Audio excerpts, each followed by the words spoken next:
Movement on the right tackle. Another penalty and another pushback for the Bearcat offense. It's still 1st and goal, but it's back near the 25-yard line. Well, it's about the 21-yard line. Bearcats moving the wrong way now. They had it down inside the 10-yard line, and now, in fact, they had it down to about the 1-yard line.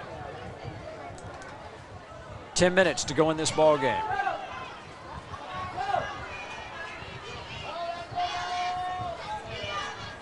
Backs split out to each side. Richter rolling, trying to find a place to throw, and he is stopped.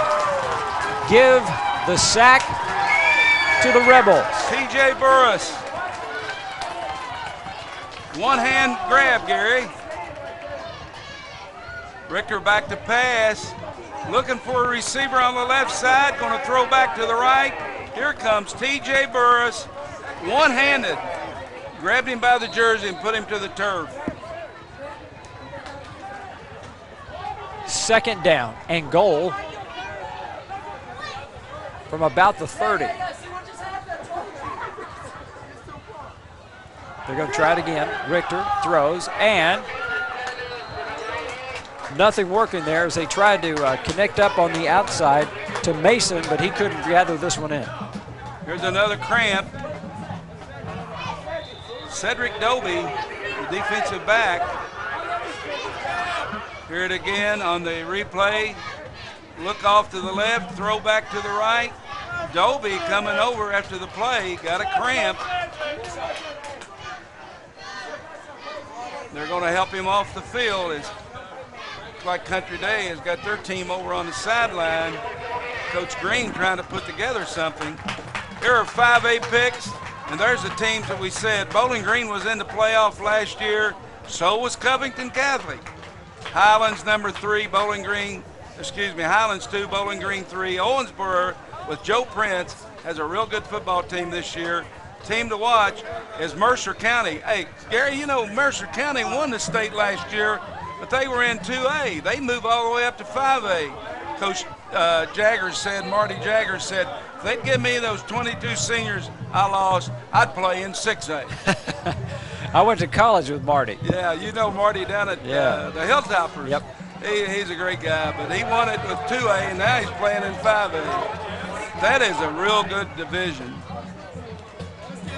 Real good game going right now. If the Bearcats can get this football in the end zone and make it a one-possession game.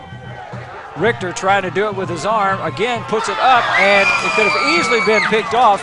Again, they're trying to hook up with Mason, but they couldn't get the connection, so now it's going to bring up 4th down. And remember, it's still 4th down and goal. Take a look at this replay. Drop back pass. Richter throws the ball deep on the fade route. Just not quite far enough. Do it into double coverage down in the that's corner of the field, Coach. They got one down here. They're going to try a field goal to get on the board. That's what it looks like they're going to try to do, as Campbell Brewer is now on to do the kicking at this 24.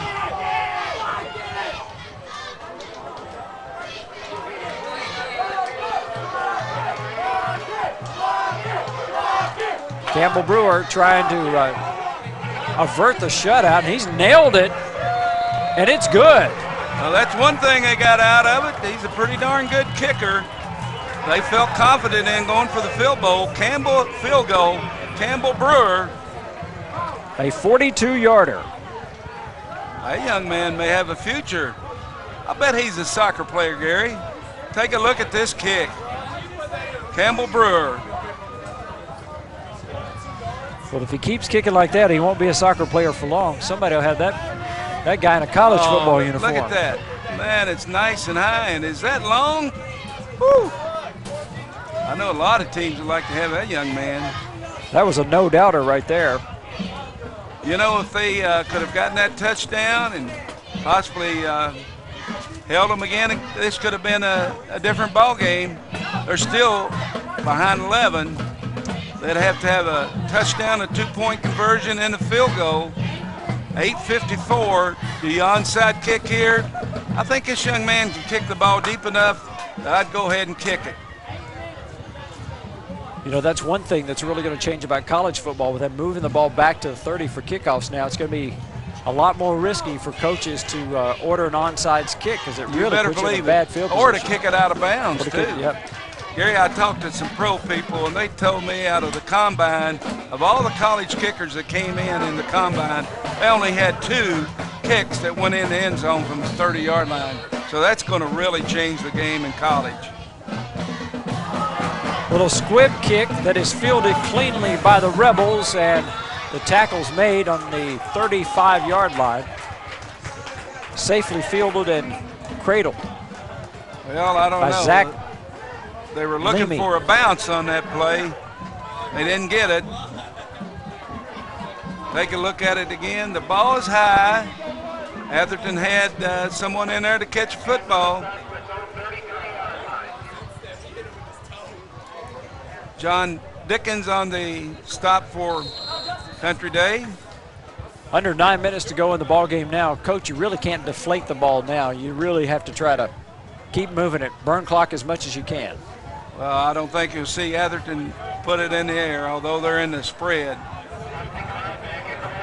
They got their quarterback back in the game, Gary. Justin Cloud, who set out the last series to cool off on the sideline a bit. Now he's in there trying to warm up the offense.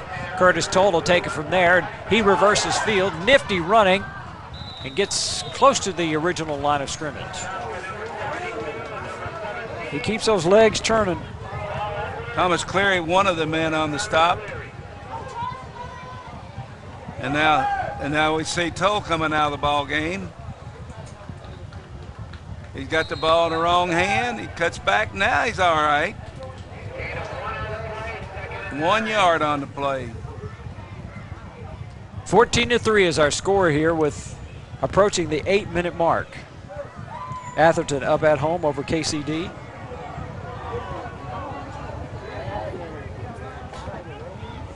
Charles Lededge in the backfield. And breaking into the secondary, great run by Justin Cloud, who obviously has his faculties back after that little bit of a break. He gets a first down for the Rebels. That was a big play. Keeps that clock running. Take a look at it again. A quarterback rollout all the way, designed as a run. Good second effort. And a lot of missed tackles. Yeah, a lot of missed tackles. Got to make the first man's got to bring him down. The second man go for that ball. Ball right now on the 47-yard line. Some fresh jerseys sliding into the Atherton lineup. Justin Cloud now in the backfield.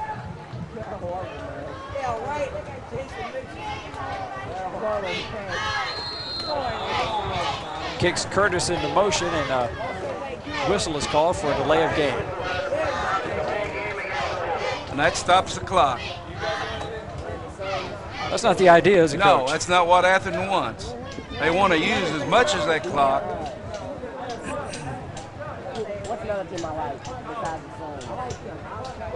Matt Brown on the sideline, trying to get that offense going. You know, the biggest job that he had was getting the numbers out. And as we talked to him early, Gary, before the game, the fact that he went down the hall and recruited his athletes in the hall, in his school. Got a great athlete back there at quarterback. Pretty good one running the ball, too, although he is sliding down at the line of scrimmage. That'll bring up 2nd down and 10. That's the rocket part of the jet series or the belly series.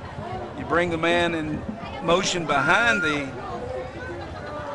back and give it to him in front of the quarterback. Matt Brown credited basketball coach Thomas Wilson, who was himself a 3-sport athlete, encouraging the better athletes at Atherton, the basketball players and others, to come out and play football. And Gary, he was the first guy here working when I got here, and that's great to see the coaches get along together and work together for each other.